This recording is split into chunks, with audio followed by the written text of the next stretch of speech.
ईमानदारी का सौदा, हसन अल बसरी और एक व्यापारी की जिंदगी बदलने वाली कहानी। सोचो जरा, अगर आप रोज मेहनत करें, दिन भर काम करें और फिर भी घर जाकर आपको ये सुनना पड़े कि ये पैसा कम है, इससे कुछ नहीं होगा, तो दिल पर क्या गुजरती होगी। आज की कहानी सिर्फ व्यापार की नहीं है, ये कहानी है नियत, ईमानदारी और एक नेक पत्नी के असर की। आगे बढ़ने से पहले अगर आप चैनल पर नए हैं तो इसे सब्सक्राइब, लाइक और शेयर करना ना भूलें। नेक अमल शेयर करना सदका जारिया होता है, जिसका सवाब आपको आखिरत में जरूर मिलेगा। तो आइए चलते हैं हिस्टोरिस्तान के साथ बसरा के पुराने शहर में, जहां जिंदा होती है तारीख। ये वाकया है इस्लाम के मशहूर आलिम का, जो बसरा के शहर में रहते थे और अपनी जिंदगी से लोगों को अल्लाह के करीब ले जाते थे। एक दौर था जब बसरा का शहर इल्म, तकवा और व्यापार का केंद्र माना जाता था।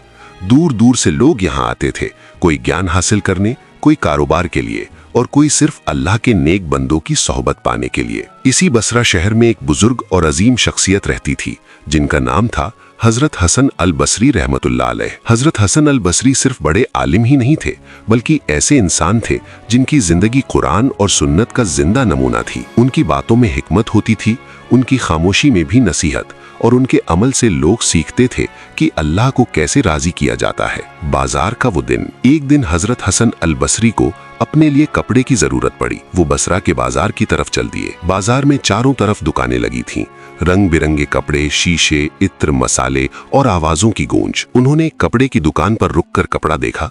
दुकान का मालिक एक व्यापारी था, जो देखने में काफी चालाक और जुबान का तेज लग रहा था। जैसे ही उसने हसन अल बसरी को देखा, उसने अपना अंदाज बदल लिया। वल्लाह, इससे अच्छा कपड़ा आपको पूरे बाजार में नहीं मिलेगा। कसम अल्लाह की, मैं तो इस पर नुकसान उठा रहा हूँ।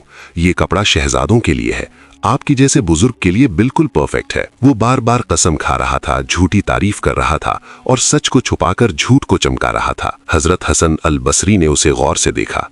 उनकी आंखों में गुस्सा नहीं, बल्कि अफसोस था। उन्होंने कपड़े को देखा और शांत लहजे में कहा, भाई, मुझे इसकी जरूरत नहीं। और बिना बहस, बिना कोई नसीहत दिए वहां से आगे बढ़ गए। ईमानदार व्यापारी की दुकान। थोड़ी दूर जाकर उन्होंने एक और दुकान देखी। इस दुकान का मालिक सादगी से बैठा था, न शोर, न कसम, न झूठी तारीफ। उन्होंने पूछा, भाई, ये कपड़ा कितने का है? व्यापारी ने सीधा जवाब दिया, ये कपड़ा ऐसा है, इसमें ये खूबियां हैं और ये कमियां। अगर पसंद आए तो ले जाइए, वरना कोई जबरदस्ती नहीं। हसन अल बसरी मुस्कुरा दिए। उन्होंने वहीं से कपड़ा खरीद लिया और जाते हुए बस इतना कहा, ईमानदारी बरकत लाती है। 2 साल बाद 2 साल गुजर गए। एक दिन फिर वो बाजार से गुजरे। उन्होंने देखा कि वही पहला व्यापारी अपनी दुकान पर बैठा है, लेकिन आज वो पहली जैसा नहीं था। न वो कसम खा रहा था, न झूठी तारीफ कर रहा था, न चालाकी दिखा रहा था। वो शांत था, सच बोल रहा था। हसन अल बसरी हैरान हो गए। उन्होंने पूछा, भाई, क्या तुम मुझे पहचानते हो? व्यापारी ने कहा, जी हाँ, आप हसन अल बसरी है। उन्होंने पूछा, 2 साल पहले तुम बिल्कुल अलग थे, आज तुम बदल चुके हो, वजह क्या है? व्यापारी की आंखों में आंसू। व्यापारी बोला, पहले मेरी जिंदगी बहुत मुश्किल थी। मेरी पहली पत्नी जब मैं दिन भर मेहनत करके पैसे लाता था, वो कहती, बस इतना, इससे क्या होगा? अगर थोड़ा ज्यादा लाता तब भी खुश नहीं होती। कहती, दूसरे व्यापारी देखो कितना कमाते हैं। उसके अल्फाज मेरे दिल को तोड़ देते थे। गलत रास्ता। उस दबाव में मैं झूठ बोलने लगा, कस्में खाने लगा, लोगों को धोखा देने लगा।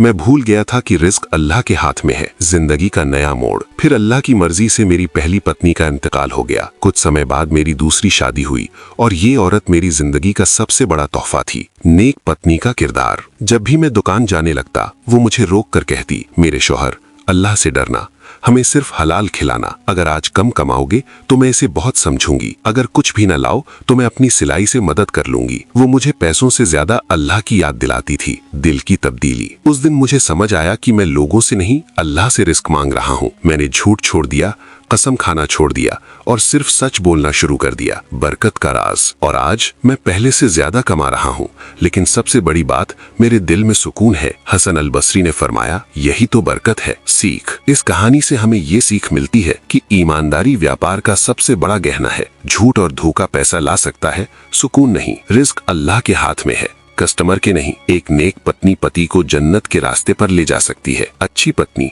सिर्फ घर नहीं, ईमान भी संभालती है। आखिरी पैगाम, अगर हर आदमी को ऐसी पत्नी मिल जाए और हर व्यापारी ईमानदार बन जाए तो बाजार सिर्फ पैसों का नहीं, बल्कि रहमत और बरकत का केंद्र बन जाए। अल्लाह हमें ईमानदारी, सब्र और नेक साथी अता फरमाए। आमीन।